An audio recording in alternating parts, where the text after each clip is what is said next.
for joining us. I wonder, the last time might have been even almost a couple of years ago. Yeah. Weldon is an old friend, and he is one of the best poets here in Vancouver, and currently undertaking a PhD here in the Department of English. Yes. Yeah, Weldon, thanks so much for coming in and bringing in a copy of The Stellar and Pony Years, which is your latest anthology. What came before this? You've been at it for a while now with 3 published works. Yeah, this is my 4th chapbook, which is, as you say, an anthology, kind of a collection of, I'll get into that, but it's also when I was doing a blog, which the blog used to be a print magazine that I did in Edmonton that was co-edited with other people. It was called Value Villages Booby Trapped. And then it turned into a blog that was just basically me publishing my own poetry on it. Before that, though, and actually outside of the blog, the previous 3 chapbooks, Navigando pela Internet o Poeta Militante is my first one, and then Trash Talk was 2008. And they also were works that were much shorter, but they had my poems that had been originally published on the blog. And they were put out by a small press out of Nanaimo called Ruining Your Vacation Press, and that was my friend Lindsay who did that. Oh, right. So this one is just the 4th and largest, and it's clearing out the vaults of all the old poems on the blog, basically, and because the blog is no longer on the internet. It's been taken over by a Japanese kitchen website. Oh, I think I actually discovered that. If you Google my name, Weldon Hunter, you'll find a kitchen blog. Yeah. It's not me. So that's concerning. I mean, but all those poems have been saved in hard copy form. I've got PDFs of them. Oddly, I have no, like the old ways when you used to write poems on sheets of paper, or maybe you'd print them out, but I don't actually have that. I have PDFs. Here's the thing. We've touched on an obvious issue with the internet now, that things can disappear like that. Yeah. Well, I mean, I did actually kill my blog. I made sure that I didn't want it on it. Okay. I was tired of it. But then my URL got taken over by the kitchen people. Okay. It's an interesting blog, though. As a matter of fact, I was thinking of reading some of the kitchen appliances. It's called Kitchen Appliances. But well, there you go. This is how this show is infinitely educational. Not only are you going to hear some great poetry, but you could learn about Japanese kitchen implements if you. There's some good kitchen tips in there. Although the website seems to also have a lot of strange gender roles being propounded in it. That if you read it and get angry. Let's. Do you want to go right into, just to give people an idea of exactly who you are, into reading a poem of your choice? And, sure. Yeah. And all my poems are pretty short, so there shouldn't be a big problem. This one I'm going to read is called Formula Off, and sometimes I just shorten it to F off. So this poem is Formula Off. The teenage mothers at center court spy plates of huge fish char-grilled, or articles in an invading army's Esperanto playboys. These are the sullen pigments which seek the unified source at the heart of each technological step, or in a thought experiment which posits that there are 2 Winnebagos with Werner Herzog in them.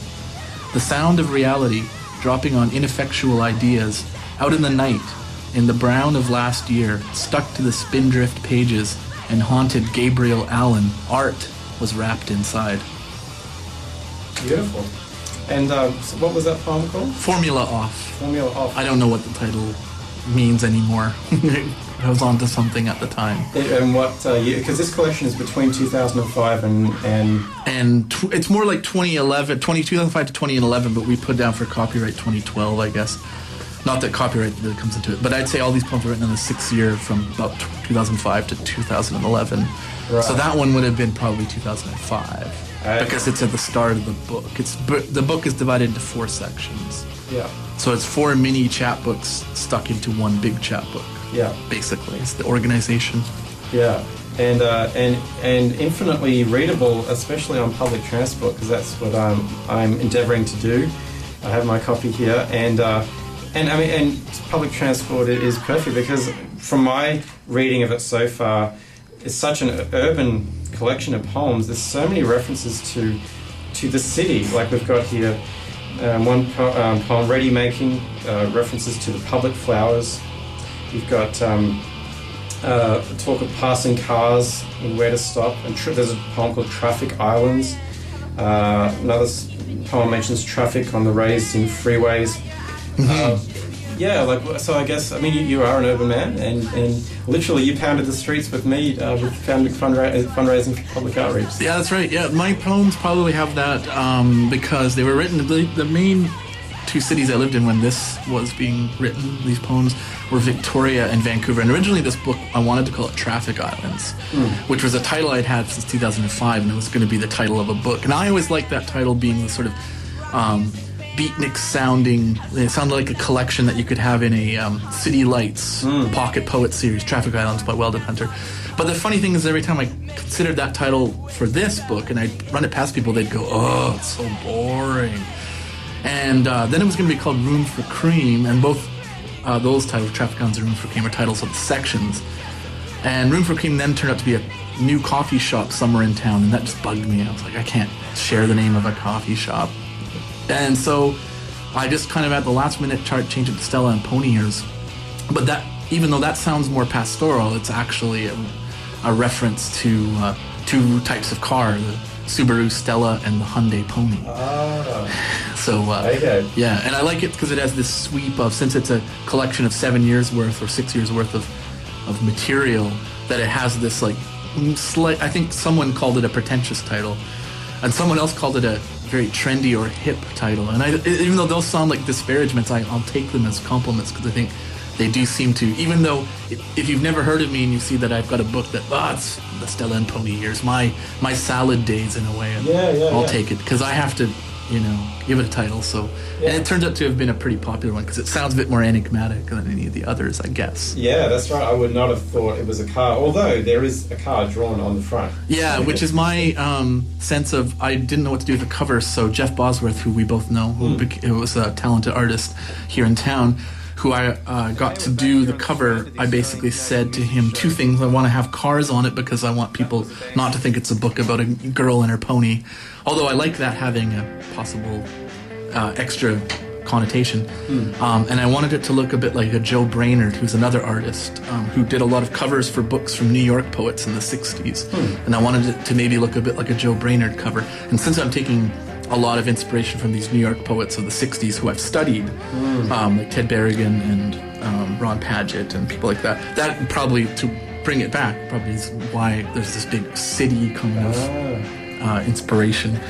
And even the title poem, Stella and Pony Ears, is about it seems to be in a setting where it's in a parking lot, but people are going to that are bird watching, and that someone's trying to break into the cars of the bird watching people. And there's some sort of strange connection between them. So it seems to be on the edge of the city and country there. Yeah.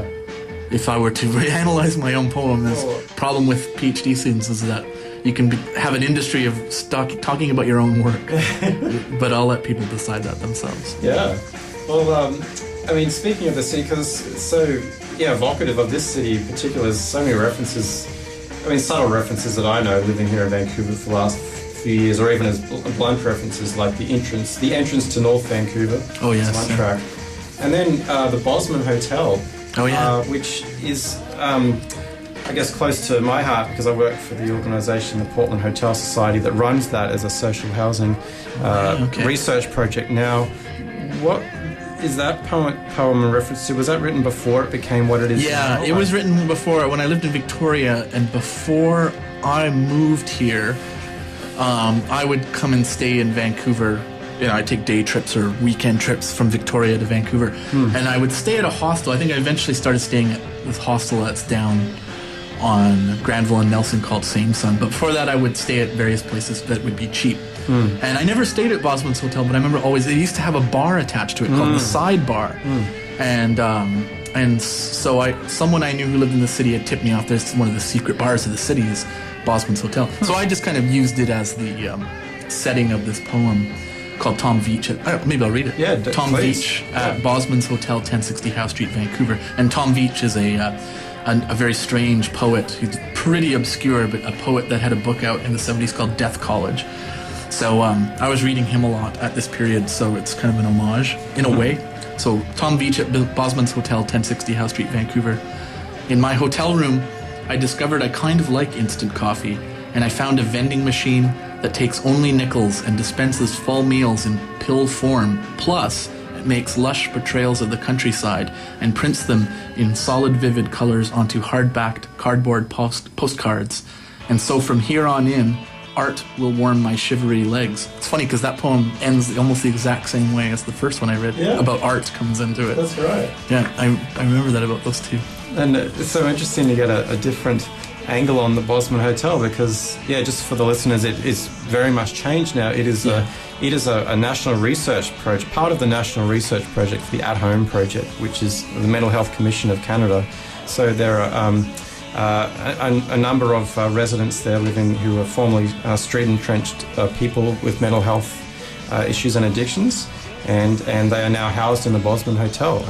And so that's how I see it, and it's so interesting to see a different take on it from a different time. I'm glad it has a resonance because it was sort of a random choice. I just remember walking by that hotel and it seeming very like, maybe it seemed to have the seeds for its future greatness or something. Yeah. But looking at, these kind of nondescript motels that are all actually rapidly, in a lot of ways, in Vancouver, disappearing. One of the things as a poet you want to do is, at least I do, is like to sort of, instead of taking a photograph and just present it, is like remembering it through a different way. Yeah. And preserving it. And I think with our attitude, a lot of our attitudes as contemporary citizens of Vancouver, well, this is really great. I bet you it's probably going to get torn down in 5 years. So it's this sort of, let's write poems about it in mind. That's it. Other people might take pictures, but I'd like to. So then we should all be writing poems about music venues. Yeah. Yeah, I think there's a local poet, Donata Mancini, who's doing a project which is just, I'm not sure what the contours of it are, but he's has a huge list of all the former venues in Vancouver for the last 40 years, and it's a huge list, and some of them are really strange sounding places that sound kind of magical. Like the X-Transit Club on 41st and Cambie. He's like, I wish I could have gone there. Well, I mean, and there must be a few places in the city where Jimi Hendrix played, because he lived here at some point. Well, there's the Jimi Hendrix Museum, sort of, which is on Union Street. Off Main Street and Union, Yeah. It's time to get into some music as well. We'll be right back. We're speaking with Weldon Hunter, who is a local poet here from Vancouver, and he's been reading poems from the Stella and Pony Years, which is his latest anthology. Quite an obscurity there, a song by a band I had no idea existed until Weldon Hunter told me about them. Weldon is a local poet here in Vancouver. He's our live studio guest. Weldon, who are the Rainyard? I don't know anything about them except, obviously the last time I was on your show, I was here to play Australian indie pop. So as the other secret of my life is, I spend a lot of time being a record collector. And the Rainyard were a band from Australia, and they were on Summershine Records.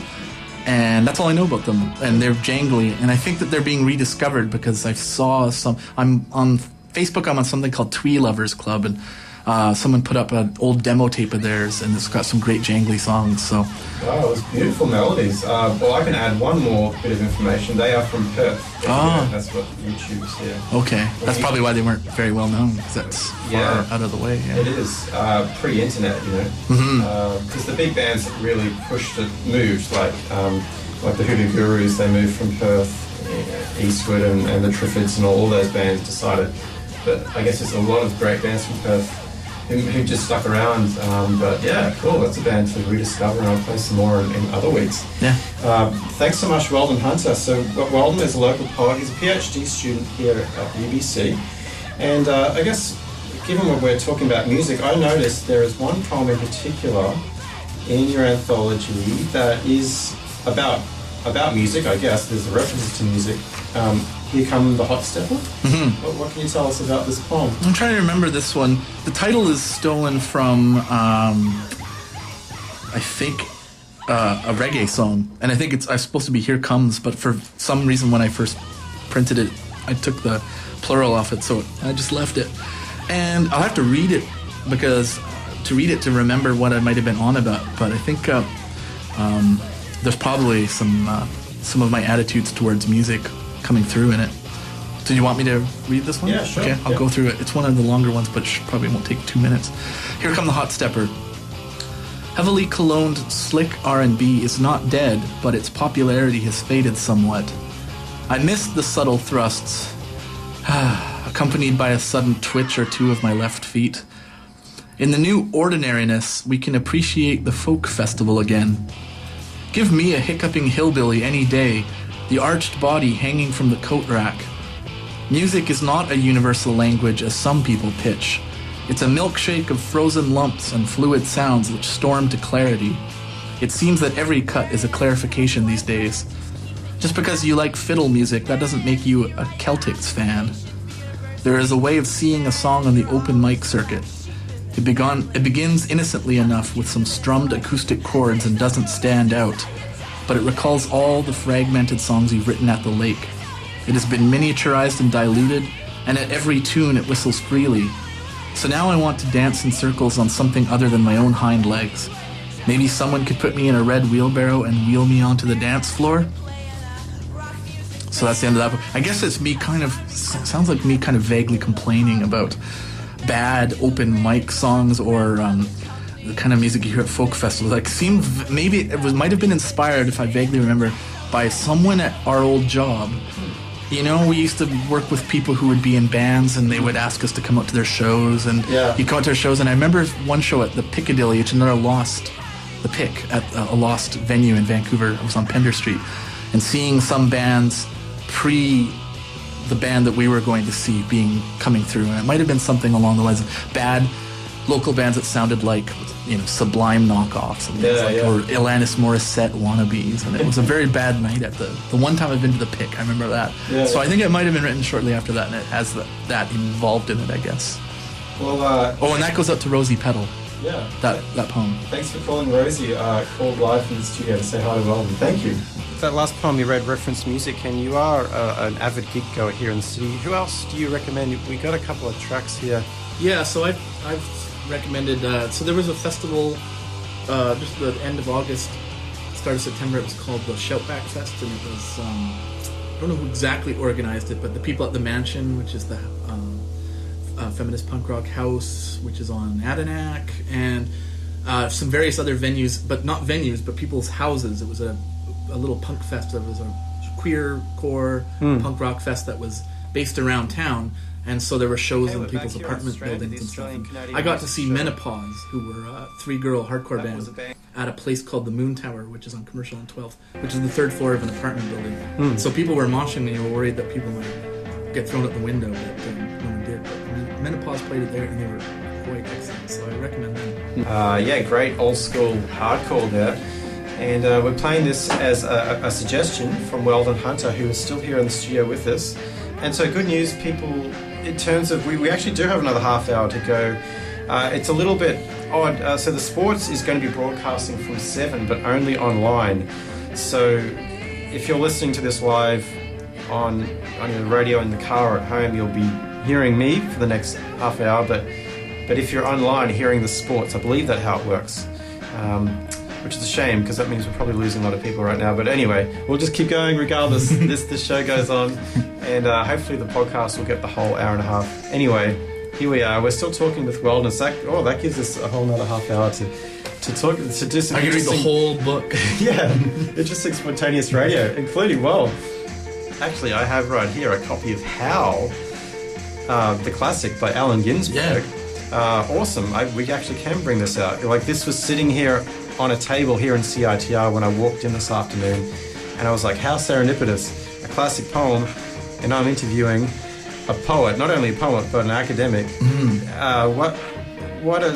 Can you tell me about Howl and your thoughts on it all? It's good that it shows that there's evidence that there are people on campus who are reading poetry. I suspect it's probably for a class or something, maybe some professors teaching a class that involves reading Allen Ginsberg's Howl. I think someone actually does have a class, I'm not sure if it's here at UBC though, on banned literature, and I think it's the anniversary of when Howl had to go to court in the late 50s for being obscene, and I guess the court has basically had dismissed that argument. So it was about 50, 60 years ago, I guess, since that happened.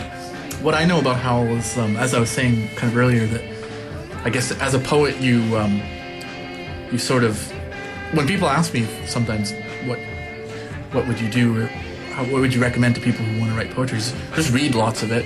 and then start copying it. And so my kind of way into poetry a lot, it took me a while, was to be really frustrated in a way, because I'm really interested in the beats. And of course you hear about guys like Ginsberg and Kerouac and a lot of them when you're a young person and you're trying to read or write poetry.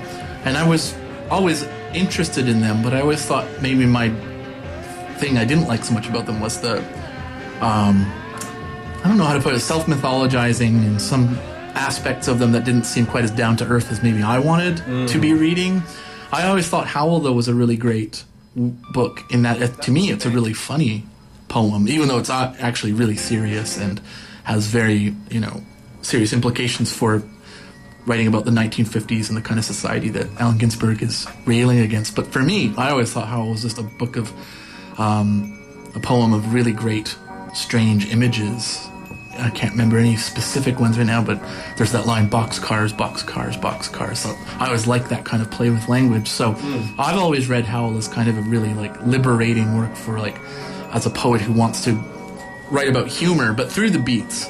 I discovered the New York School of Poets, who are writing at the same time and often are put in the same category as the beats because they also were living in New York, a lot of them. So poets like Frank O'Hara and I guess I'm thinking of James Schuyler as well, but just a different kind of writing at the same time, but often sharing. And I think Frank O'Hara is the real poet that you could compare Ginsberg to, that they would have known each other, and they've written pretty similarly, but with really complete differences in sometimes subject matter. And so you would never. But actually, the other famous Pocket Poets book, besides Howl, is the one that Frank O'Hara did called Lunch Poems, which has the orange and blue cover, and it's starting to become a bit more well known now because it had a revival. It was mentioned on Mad Men, and the character in Mad Men is reading a poem from Lunch Poems.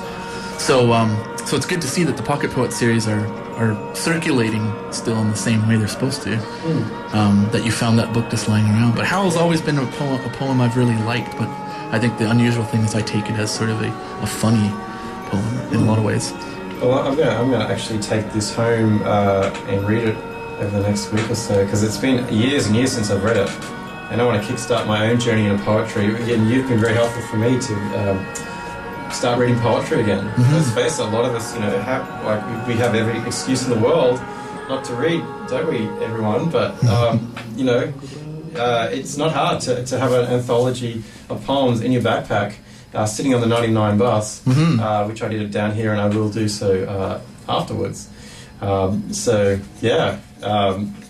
Great.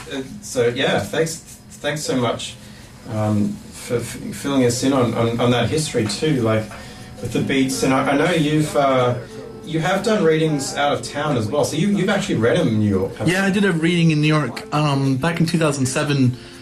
With my good friend Mike Hauser, who I also did a book with, a short chapbook. We did a book called Art Tasers Monthly. And so it was 2008. No, it was 2008 when I read there. And it was, I had a chapbook come out called Trash Talk. And what was really great about the New York reading was, because I'd studied these New York School poets like Ted Berrigan, and who are kind of well known if you're a poet who studies these guys, and they're becoming more and more sort of influential on the younger poets, the poets under 40, or just around the age I'm at, which is around that period, is that they're really important poets like Ted Berrigan, and then in the 60s, Anne Waldman and Bernadette Mayer and stuff like that. So when I went and got invited to do a reading with Mike in New York, I thought, well, this is a great, even though I had to pay to go out there, and I thought, well, this is great because New York is such an epicenter for me, and the kind of writing and the way I write is so wrapped up in the kind of aesthetic that what really struck me is, first of all, when I got there, some of the poets, they were mainly there to see Mike because he's a bit more well-known. He'd definitely be more well-known than me to those guys because I'm just a Canadian poet on the West Coast. But people that were there to see Mike were people like the son of the guy I did my MA thesis on, which is Ted Berrigan. So Eddie Berrigan, who's a great poet in his own right. Wow. John Coletti was there. He's a really great New York poet. Jim Burley, who's a very kind of infamous local New York poet. A bunch of dudes, actually. That was one of the things with that group. So I apologize for the list being completely like a sausage party. But Arlo Quint, who's a great New York poet, was also there, and I realized, well, these are basically the fourth or fifth generation of the exact same school of poetry that I've studied. Oh, that's incredible. I felt very much like, I feel like in a strange way that I'm in it now. Yeah. But the other moment, which was really great for me, is as a kid growing up in Red Deer, Alberta, and I know you have roots there. That's right. Is I used to take out this book from the library all the time called Kerouac and Friends, and it was a great book of just articles from the time of the beatniks and the beats, beatniks kind of idea. And so it was like newspaper articles about the scourge, or there'd be defenses of them. So it's contemporary kind of documents about it, but a lot of photographs, and it would always have these photographs of poets coming out of some like strange tavern in Greenwich Village or in Soho, and would have have headings like Washington poets make the scene, and there'd be these guys in like work shirts and jeans, and they'd have these kind of like big notebooks that would have their poems in it, and they just come out of a reading, but they came out of one of the pictures had these guys coming out of one of those basement bars, so they're standing at the top of a place that you had to walk upstairs to get out of, or downstairs to get into. And when I did my reading, it was at this place called the Zinc Bar, which was in Soho, and I was talking to Eddie Berrigan at the end of the reading. We had to walk down the stairs and then up the stairs to come back out, and I realized it was exactly like those photos. I was completely replicating it. I was like making the scene in the exact same way. Quintessentially New York. Yeah, I was really happy with it. And then we went up to do karaoke, so that was pretty fun too. But there was that moment where I thought, well, this is it. This is probably the pinnacle of my poetic career, is to just feel like I entered, even as a minor character, into this narrative. So that's always been my great story for I made the scene. Yeah. Well, and I'm sure you will do so again. Yeah, I hope so. So we're talking with Weldon Hunter. He's a local poet and a PhD student here. What specifically is your PhD on? You're studying local poets. Yeah, so it's right now, it's funny because I'm struggling to get to the dissertation phase. I'm entering the fourth year of my PhD.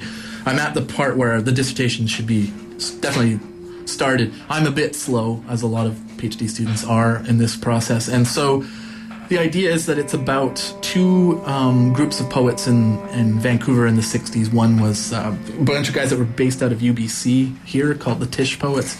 Still alive, most of them. George Bowering, I think all of them are. George Bowering, the sort of first generation, George Bowering and Fred Waugh and Frank Davey. And also then Bill Bissett's crowd, they were living downtown, and they were sort of like the Beats of Vancouver, and they did a journal called Blue Ointment. So I'm studying both of the two groups and looking at their journals specific. So I have to go into special collections all the time and look at these old musty journals, which are pretty crazy, especially Blue Ointment is. And Blue Ointment published a lot of the weird marginal poets of the late 50s, early 60s Vancouver. And I'm looking at those two journals in terms of cooperation and collaborative practices. And that's in a nutshell what I would say I'm doing, what I'm supposed to be doing with my dissertation, which I spend a lot of time not writing, but thinking about. Because in much of that time, you're listening to music. So let's get back into a local band. Good segue, yeah. Family Video. What can you tell us about Family Video? Another local band, another kind of band that would be playing at the Mansion, which is where I tend to see a lot of the shows that I go to here in town. One of the great sort of like sideways kind of venues you can get to in Vancouver that aren't, a club. So Family Video I've seen there. I don't know much about the lead person. I think she's a girl from Newfoundland. And then the other two people that are in Family Video are sort of hardened veterans of local bands. So Jeff Johnson of OK Vancouver OK is on bass. And the guy's drummer is from Bad Fate. So I've seen them, and they're a great sort of pop band here in town. And so I'd recommend checking them out. I think they're playing this Saturday or Sunday at the Mansion. Okay, let's play a track called Family Video. The track is called Good Knife by Family Video, featuring Jeff Johnson, OK Vancouver OK. Hello, this is Tony Bardock of the Pointed Sticks, and you're listening to CiTR 101.9 FM in Vancouver. And this is Stranded, the Australian Canadian Music Show, and we're joined